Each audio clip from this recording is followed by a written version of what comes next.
Good evening and welcome to our presentation. Today we're going to be talking about redesigning the human resource management role for the 21st century. Human resource management has been around for a long time.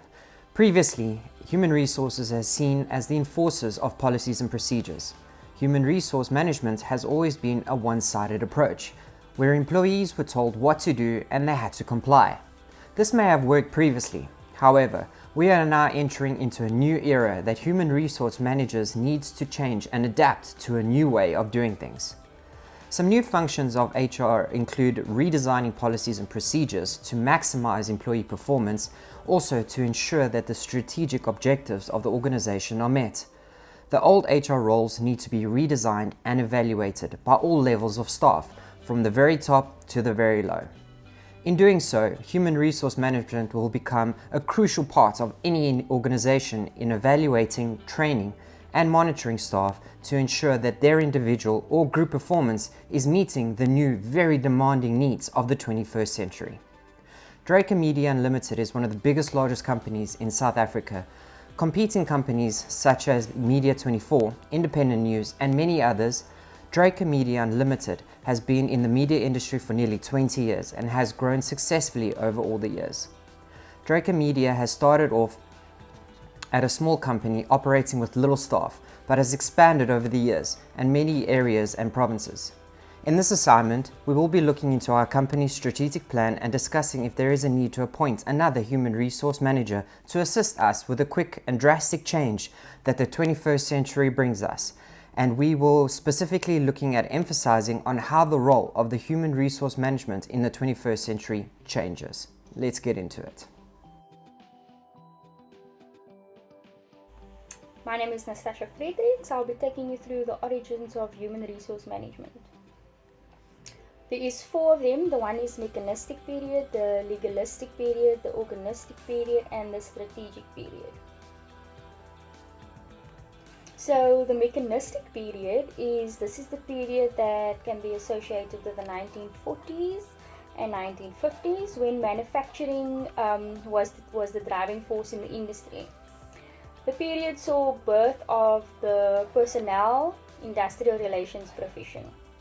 The next is the legalistic period, which is the 1960s and 1970s, which saw an unpredicted amount of legislation in the social and employment areas. Training and development began to emerge as a separate and specialized area of HRM, and it continued to play an important and vital role. The next is the organistic period. This is the tremendous organizational change started. It took place in the 1980s. Here we think of globalization, mergers, acquisition, re-engineering, and downsizing. The next period is the strategic period. The 1990s has become known as the strategic period. During this time, strategic thinking, planning emerged as most prominent activity to deal with the continual change faced by corporate organizations. The virtual organization. The virtual organization is a term used to describe a temporary network of independent firms that work together in order to provide a service or product. The ultimate goal of the virtual organizations are to provide high quality, innovative products in an instant to meet customer demands. The benefits thereof are that it has lower overhead costs, it enlarges the talent pool, and improves employee retention. There are some disadvantages. For example, you may have poor leadership working on the team. It may have some reputational risk if it's not successful, and security and compliance issues. The just-in-time workforce. So this just-in-time workforce is a lean, fast-paced approach to recruitment, where companies rely on agencies to provide them with the right amount of temporary labor to provide for their current staffing needs. So they usually work on a temporary basis. So when the required work is completed, these employees move on to another organization to then provide the same product or service. There are some benefits to this. It saves on your salary, the company's salary costs. It improves efficiencies, speed, and reduces risk. And the disadvantage may be that your your permanent workers and your temp staff may have some differences. The ascendancy workers. So these types of workers are defined as high-level employees who apply their theoretical and analytical knowledge. So they will be required to then apply theoretical knowledge of a product and service and then incorporate this in their work. Good day, ladies and gentlemen. My name is Jared Smith, and today I will be speaking on the workplace of the 21st century. The workplace of the 21st century has rapidly changed the economy, jobs, and businesses around the globe. These changes has rapidly changed the way work is done in organizations, the type of jobs that is created in organizations, as well as the careers employees choose today in organizations, as well as the competencies that is required to do a specific functions. The workplace of the 21st century also encourages HR professionals to stay constant with change and also keep abreast with the latest changes. In my presentation today, I will be also discussing 4 aspects relating to the workplace of the 21st century. The first one is computerized coaching and electronic monitoring. This refers to information technology tools that company uses to monitor behavior and performance. These tools are also used to enhance recruitment and selection systems as well as performance management systems.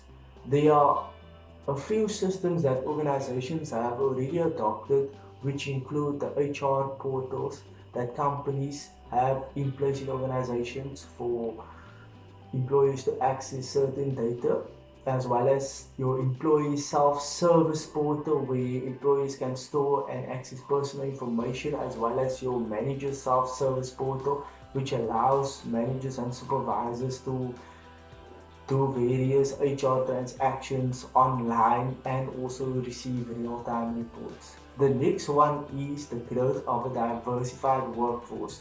This refers to the similarities and differences among employees in terms of physical background, cultural background, and demographics. Also, in the 21st century, companies has also realized that workers are not only different in physical abilities and cultural background, but they are also different in perspectives and new thinking. Therefore, in the 21st century, HR professionals need to focus on building a diverse workforce in the organizations that operate in. That will allow the organization to bring various people together with different diverse traits, leading the organization to have constant new and fresh ideas to the table. The next one is the aging workforce. The aging workforce refers to older and mature workers in the organization. These workers are workers that contributed significant value in terms of the expertise, knowledge, and skills. HR's role is to employ and retain these workers so that they can serve as mentors for up and coming professionals. But there are also certain challenges that they are faced with, which include technology challenges. They might not be as technology orientated as their younger counterparts. There are also health concerns that they are faced. They are more likely to receive more medical attention than their younger counterparts. The next one is the birth of a dynamic workforce. This refers to organizations that embraces whatever change comes their way. It also refers to an individual that adapts different working styles in the industry. Therefore, HR professionals need to look for individuals who are dynamic in their working style so that it will develop their skills and add overall value in the market. It will also lead and allow the individual to balance his personal life and his career life. Thank you very much. Good evening. We're going to be looking at the redesigning of the human resource management role. Before we go ahead with this topic, we feel that it's important to first understand what the traditional human resource role within the organization is. HR traditionally dictated the rules and told managers what was and what was not permitted, based on policies and procedures. The traditional role of HR was to ensure stability and consistency. As we enter into the 21st century, it is necessary for the HR department to be more proactive in providing recommendations based on technical and legal expertise and being proactive by guiding the company's strategic mission. The new HR professionals are required to position the organization for constant growth and change. It is no longer required from a HR to be reactive in nature, but more so in being proactive and helping the business grow, and HR must help the organization meet the company's objectives.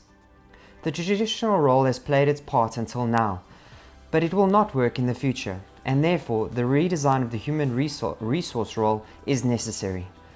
Organizations have used one method to achieve this: re-engineering of the human resource process. Re-engineering will reduce waste and result in more satisfied internal clients. It will not change the fundamental role that HR professionals play in the business or the value that HR professionals add to the shareholders. Working hand in hand with top management to achieve the new role of human resources is vital. Top management need to address how the HR department will be part of the table of discussions and not being informed of what was decided, and expect the human resource department to implement it. Contracting new roles. When contracting new roles, they must be performed and must involve the initial clients who will be served. The process must also be a two-sided dialogue in which the client managers influence and are influenced by the human resource providers. The biggest question that must be answered is, what value will human resource management truly add? If we look at training and development, will the human resource management role be able to enable employees to be better business people, or alternatively, will it just deliver a number of individual training programs to look good on the skills development list? What value is going to be added in the future of organizations and what they are trying to establish? Instead of filling up seats to having people in the organization that does not have a significant amount of value to the company, training should be there to add value to the employees. Therefore, establishing a fundamental orientation of human resource management is critical if it is to redesign itself for the new challenges that the business world and the COVID pandemic have forced us to adapt into. Competencies. Besides the new roles, additional competencies to support the new role, which is leadership, strategic planning, human resource risk management, and business know-how, must also be developed in the role with other members of the management team. Let's look at redesigning the human resource management process and structure. The final step in the redesign of the human resource function is here, where the re-engineering plays a vital role. As in other functional areas within the re-engineering action, HRM structure must be realigned to focus on the administrative service centers and internal human resource consulting organizations. All of the above can sum up the traditional way of HR is not compatible with the new age work environment, and an organization will not be successful if they do not adapt and change their views and approach to the new human resource management structures and policies of the future. Good day, I'm Aiden Dirksen, and today I'll be discussing the competencies of the future HR professional. The repositioning of the HRM function includes the development of competencies for the HR employee. Competency refers to an individual's demonstrated knowledge, abilities, and skills. Many companies follow the approach whereby either the insights of senior management or other internal customers define competencies of the HR professional. So I'll be taking you guys through the 6 domain framework of conceptualizing HR competencies. First, we have a strategic positioner. The HR professional must be adjustable in his or her thinking ways, and it's best to be thinking from outside in. They are very well versed and in a position that allows them to understand external business trends into internal decisions and actions. They have a good understanding of the impact of the economy, political, social, technological, and demographic trends. Secondly, we have an credible activist. Good HR leaders are both credible and they are activists. Some have called this HRM, HR actually, with an attitude.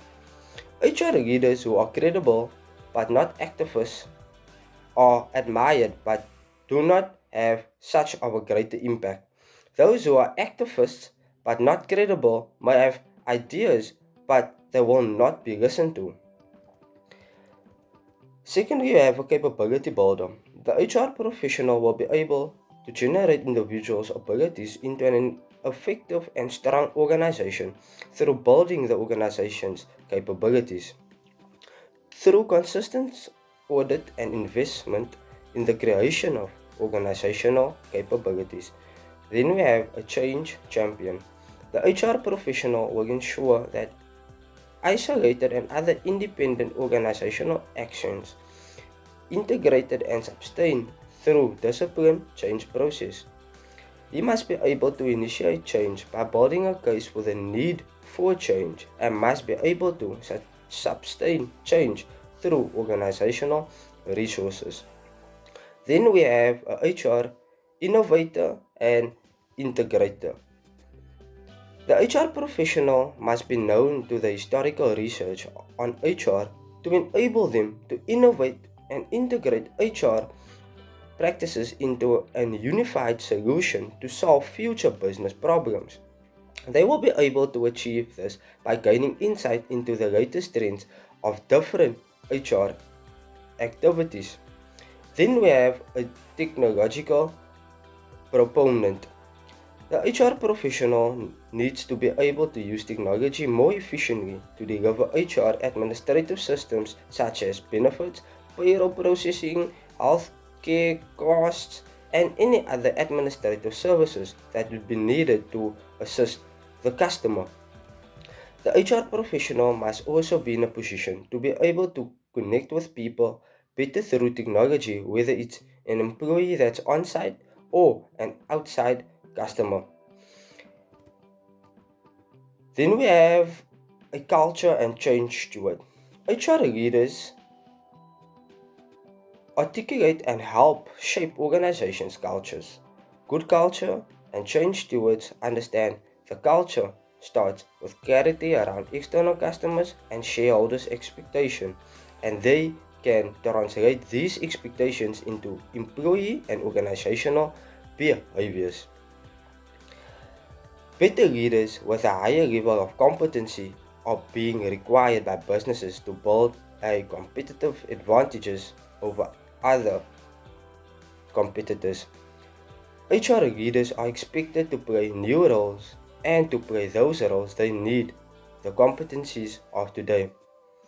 Good HR leaders have a greater understanding of competencies they need to impact on regarding a business performance point of view.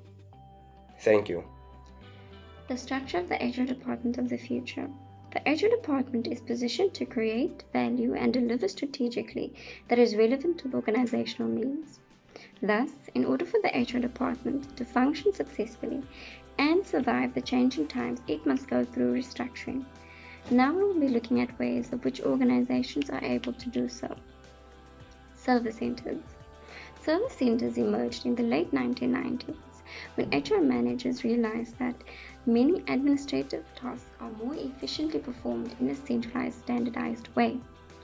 Service centers offers new ways to do traditional administrative work through automated systems, which allows employees to do, for example, online relocation administration, benefit claims processing, pension plan processing, payroll, and learning activities and administration. A properly designed HR technology system allows employees to do their own administrative work as well. For example, they are able to view how much leave days they have available. They are able to look at their retirement provisions or career opportunities and skills assessments, etc. Employees are able to do or have as many transactions as automated systems do not keep with office hours. Duplication, cost reduction, and consistency is guaranteed when making use of automated systems. Corporate HR. HR professionals who perform corporate HR roles address 6 important areas of need within an emerging HR organization. They create the consistency, firm-wide culture, face, and identity. They shape the programs that implement the CEO's agenda. They ensure that all HR work is done within the corporation and that it's aligned to the business goals. They arbitrate the disputes between centers of expertise and embedded HR. I'll get to that later. And they take the primary responsibility to nurture level employees and ensure HR development. Now we will be looking at embedded HR. So in shared organizations, some HR professionals work within organizational units defined by geography, product line, functions, etc. And this is usually seen within research departments, development departments, or engineering departments. These HR professionals are called embedded HR and go by many titles, for example, relationship managers, HR business partners, and HR generalists. So these embedded HR professionals work directly with line managers of each organizational unit to clarify the strategy, to perform organizational audits, to manage the talent and the organization, to deliver supportive HR strategies, and lead within their function. They play the important role of engaging and supporting the business strategy discussions. They represent employee interests and implications of change. They define the requirements to reach business goals and identify where the problem may be.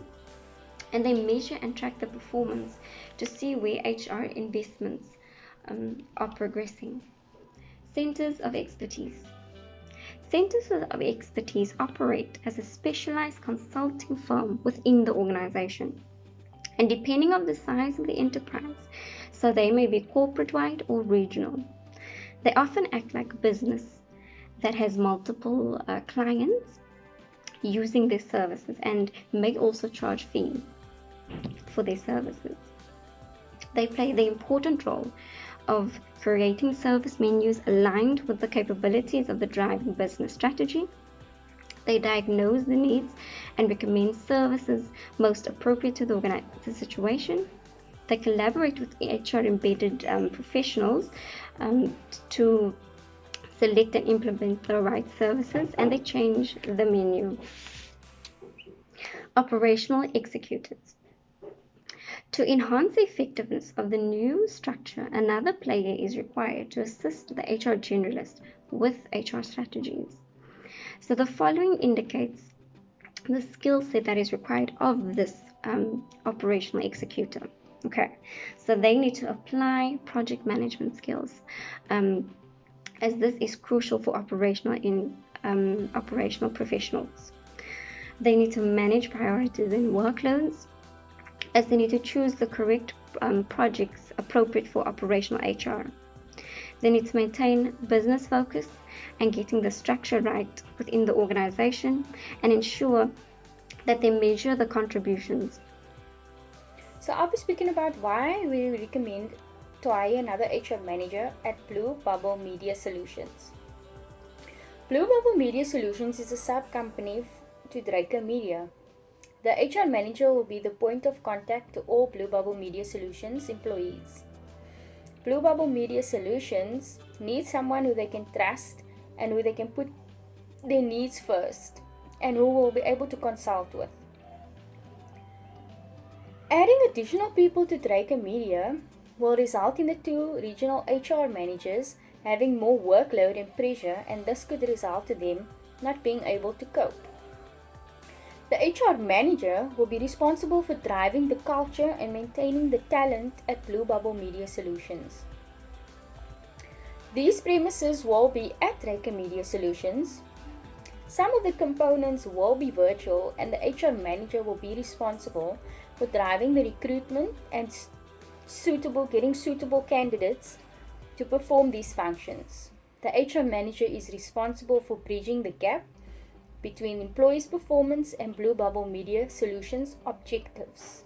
This will ultimately be the objectives of Draco Media as well. Employees in the workplace can also struggle to adapt to change and also learning new ways of doing things. The HR manager will be the change agent for Blue Bubble Media Solutions. The HR manager will be responsible to ensure that the line managers are trained to deal with HR related matters, for example, disciplinary matters. Keeping up with the change employment laws is a struggle for business owners. The HR manager is also responsible for ensuring that everything is up to date with regards to laws and to avoid audits, lawsuits, and possibly even demise of Blue Bubble Media Solutions.